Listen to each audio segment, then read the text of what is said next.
मंत्र विद्या एक बहुत बड़ी विद्या है, मंत्र शक्ति एक बहुत बड़ी शक्ति है। ग्रंथ में लिखा है जैसे अंकुश हाथी को वश में कर लेता है, उसी प्रकार से मंत्र भगवान को अपने वश में कर लेता है। और यदि मनुष्य जीवन धारण करके और हम भगवान का जप स्मरण वंदन पूजन नहीं करते तो हम किसी और का कुछ नहीं बिगाड़ रहे हैं, हम अपने ही जीवन को समाप्त कर रहे हैं। पितृलोकम समासाध्य कर्मान मुक्तो भवेन मृतः।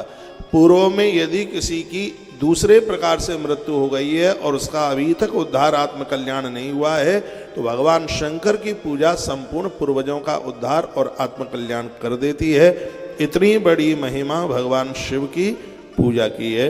इसलिए हर व्यक्ति को चाहिए कि अपने मंदिर में भगवान शिव को अवश्य में पूजे। भगवान शंकर सिर्फ आयु ही नहीं देते, भगवान शंकर हमारी जन्मपत्री के संपूर्ण दोषों को निर्मूल कर देते हैं, समाप्त कर देते हैं। ऐसे भगवान अनादि और अनंत हैं। जब कोई नहीं था तब से इनकी पूजा हो रही है, जब कोई नहीं रहेगा तब तक इनकी पूजा चलती रहेगी।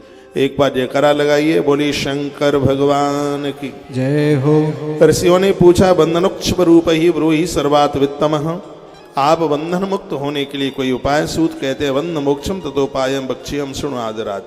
बंधन से मुक्त होने के लिए आपने पूछा है तो कथा हम आपको सुनाई देते हैं। सर्वम वशीकृतम स्मात् तस्मात् शिव इति स्मृता। भगवान शंकर की पूजा से संसार तो तुम्हारे बस में हो ही जाएगा, भगवान भी आपके बस में हो जाएंगे। जो लोग ऐसा कहते हैं कि हमारे बच्चे हमारी बात नहीं मानते, पत्नी बात नहीं मानती, पति बात नहीं मानता, पड़ोसी बात नहीं मानता, मित्र बात नहीं मानता, तो ऐसे भगवान शिव की ये कृपा है। भगवान शंकर की पूजा के द्वारा संपूर्ण धरती को आप अपने वश में कर सकते हो। इतनी बड़ी महिमा ये भगवान शंकर की है। लिंगादव से पूजायाम विधानम ब्रूहि सर्वतः। जब पूछा गया कि विधान पूर्वक भगवान शंकर की पूजा के बारे में बताएं तो हे सूत लिंगादि में से पूजा का विधान आप हमसे कहिए। सूत जी ने कहा हम लिंगादि का क्रम से पूजा का विधान बताते हैं। भैया ओम नमः शिवाय ही जपते पूरा पूजन होना चाहिए।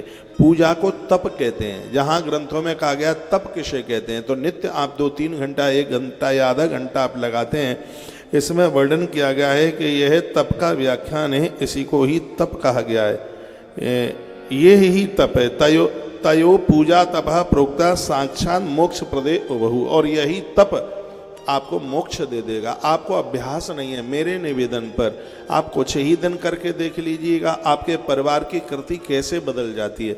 आप जन्म पत्रियां ले करके घूम रहे हैं, ठगे जाते हैं, आपसे दुनिया भर का पैसा ले लिया जाता है और मैं फ्री फंड में सब चीज़ें आपको बताता रहता हूँ, आप सुनते नहीं है। खाली सुनने से कुछ नहीं होगा, उसको करने की भी जरूरत है। गणेश जी के हाथ में ग्रंथ है, माथे पर ग्रंथ क्यों नहीं रखा उन्होंने? सिर पर ग्रंथ क्यों नहीं रखा? पेट पर क्यों नहीं चिपका लिया उन्होंने ग्रंथ? उन्होंने हाथ में ग्रंथ रखा है।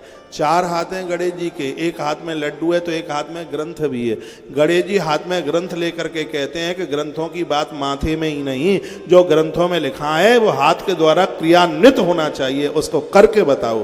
ये भगवान गणेश का कहना है। यहाँ से बातें तो बहुत बताई जाती हैं लेकिन उसको क्रियान्वित किया जाए तब तो है। उसको आप कुछ कीजिए। ग्रंथों ने जो बातें कही हैं वह कीजिए। ओम नमः शिवाय या कोई भी गुरु मंत्र आप जपते हैं, इसमें कहा गया है वो क्या है? वो तप है। तपो पूजा तपः प्रोक्तम साक्षात मोक्ष प्रदे उभे। धरती पर संसार के भोगों से मुक्ति और मरने के बाद में मुक्ति, ये तप हमें प्रदानित कर देता है। एक भी दिन ऐसा ना निकले जिस दिन आप देवी देवताओं को वंदन पूजन प्रणाम ना करें। आपने जो भी सत्कर्म पुण्य किया है तो उसका पुण्य आज नहीं तो कल, कल नहीं तो परसों मिलेगा। आप कहते हैं कि हम अनादिकाल से पूजा करते हुए आ रहे हैं लेकिन उसका फल नहीं मिल रहा है। इसलिए फल नहीं मिल रहा है क्योंकि पूर्व के अपराध इतने इकट्ठे हो गए हैं कि उनको जलाने में थोड़ा टाइम लग रहा है, उनको समय लग रहा है। जैसे ही पूर्व के अपराध जल जाएंगे प्रारब्ध का कपाट खुल जाएगा, किए गए सत्कर्म का फल तत्काल प्राप्त हो।